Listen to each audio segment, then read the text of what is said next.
Baik lagi dengan gua Gian, and welcome to Breakdown. Di dalam Breakdown ini, gua akan membahas seputar film yang ada di layanan streaming. Dan sekarang gua mau bahas film yang berjudul Dark All Seasons.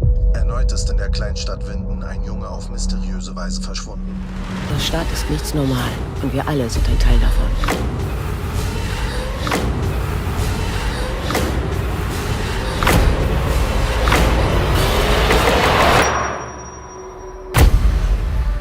Ini adalah spoiler konten. Film ini bercerita tentang Jonas yang menyadari bahwa ternyata ayahnya adalah anak kecil yang menghilang di kotanya karena time travel ke masa lalu, dan Jonas tuh dilema apakah menghentikan peristiwa ini akan memperbaiki timeline atau malah jadi tambah hancur.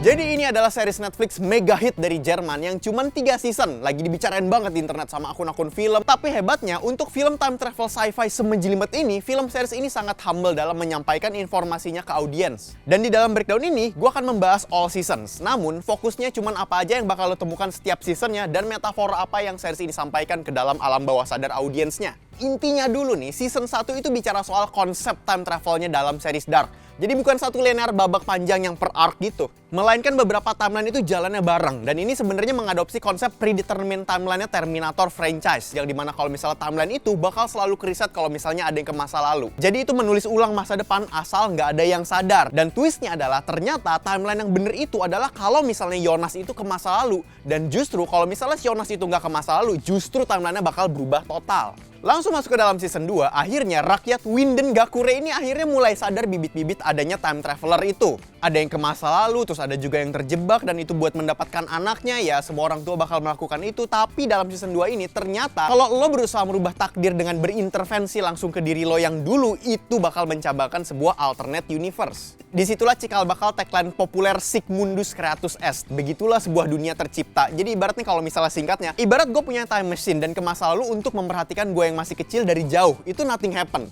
Tapi kalau misalnya gue intervensi langsung dengan gue yang masa lalu, gue dari masa depan, lu nggak boleh gini-gini ya. Nah itu bakal mencabarkan alternate universe karena masa lalunya gue sama masa lalu gue yang di saat itu udah berbeda. Makanya di dalam season 2 ini kan dijelaskan ada Jonas yang belum jadi apa-apa, Jonas yang udah dewasa dan akan menjadi sesuatu, dan Jonas yang menjadi Adam. Terus masuk ke season 3, ini final season yang ternyata bukan 2 alternate universe ternyata yang ada, tapi 3. Jadi ada universe A di mana itu yang awal-awal season yang Jonas ke masa lalu, terus ada universe B yang di mana Jonas dewasa dan bakal menjadi Adam, dan itu juga yang membuat Martha alternate menjadi Eve. Dan dari 2 timeline yang kita pikir hanya itu, ternyata ada timeline ketiga yaitu timeline original yang di mana itu adalah satu-satunya timeline yang belum ada lanjutannya. Yang di mana di situ adalah awal dari infinite loop-nya, yang di mana Tannhaus berantem sama anaknya yang berujung tiwas dan dia akhirnya mau membuat time machine. Jadi guys, setiap alternate universe itu lahir selalu dipicu sama kejadian kunci. Yang pertama itu Mikkel pas ke masa lalu, itu yang menjadi bapaknya Jonas di season 1, membuat universe A. Terus Magnus tua yang menjemput Martha ke masa depan pas kiamat, itu di season 2 dan season 3 membuat universe B. Yang dimana itu ternyata adalah originnya Jonas menjadi Adam dan Martha menjadi Eve. Kemudian Tannhaus membuat time machine agar mencegah anak dan keluarganya meninggal dari kecelakaan, tapi malah mencabangkan 2 alternate universe yaitu universe A dan universe B, membuatnya terikat seperti infinite loop di season 3. Nah sekarang kita masuk ke dalam metaforanya. Series ini tuh menggunakan goa sebagai analogi black hole, yang dimana ini kan juga sebuah gambaran kalau misalnya lo itu tersesat di goa, lo tuh kan akan lost track sama waktu. Dan kenapa black hole? Karena kalau misalnya lo inget Interstellar, itu saking kuat masanya black hole, dia sampai terduga bisa membengkokkan space and time. Yang kedua adalah repetisi yang diulang untuk menciptakan kebiasaan buat audiens. Sehingga ketika di season 3 ini lo dikenalkan dengan dunia kebaliknya, lo sadar kenapa intronya Dark itu dibuat mirror. Jadi ada repetisi, setiap awal adegan, film ini tuh selalu menyelipkan adegan Jonas atau siapapun bangun tidur kaget terus duduk menyamping. Nah, dalam bahasa visual itu menandakan tokoh kita itu sedang memutuskan koneksinya dengan audiens. Tujuannya untuk apa? Supaya kita itu pindah haluan koneksi dan kita jadi melihat atmosfer sekitarnya. Itu sengaja ditanamkan guys, agar nanti nih di season 3 pas kita dikenalkan sama dunia mirror yang dimana Martha menjadi posisinya Jonas, yang pertama kali kita notice adalah geografi dan setnya, yang dimana kita sadar yang harusnya itu ada di kanan kok jadi di kiri. Dan dari situ juga kita notice kenapa di awal season 3 semua tulisannya tuh kebalik, yang dimana di situ akhirnya kita tuh menjadi connect gitu sama permainan storytellingnya filmmakernya dengan subtle, tanpa film ini tuh harus menjelaskan pakai narasi yang harafiah kayak, wih lihat deh ini kebalik loh, lihat penonton. Makanya di series ini kan sangat terasa humble, elegan, subtle gitu penyampaiannya. Kemudian yang seperti gue bilang sebelumnya, series ini kan punya 3 alternate universe, A, B, sama yang original. Nah, sebenarnya di awal film itu setiap universe itu dibedakan sama jenis warna. Ini kalau misalnya singkatnya, konsepnya itu kayak RGB di Photoshop yang dipisah-pisah. Universe A itu season 1 yang dimana Jonas dan para gengnya itu warnanya tuh puder tapi ada warnanya. Dan kalau misalnya kalian perhatiin tuh warnanya tuh kayak filter VSCO-Cam. Kalau universe B itu adalah universe-nya Adam dan Eva, itu puder pol. Skin tone-nya nggak ada. Terus ada satu warna yang dominan, entah itu abu-abu doang, biru doang, kuning doang. Nah, sedangkan universe original ini adalah Paradise. Ini yang ibarat kalau misal RGB itu, universe A sama B itu kayak cuman ngambil dua warna. Kalau universe originalnya itu ngambil semua warnanya jadi satu RGB. Makanya warnanya itu vibrant, cerah, skin tone-nya ada banget. Ini kayak bener-bener metafora Paradise yang dimana ada warna sebenar-benarnya. Yang terakhir adalah tribute ke Matrix, Star Wars, dan Terminator. Of course nih, lu pasti tahu kan gombalannya Jonas, A Glitch in the Matrix.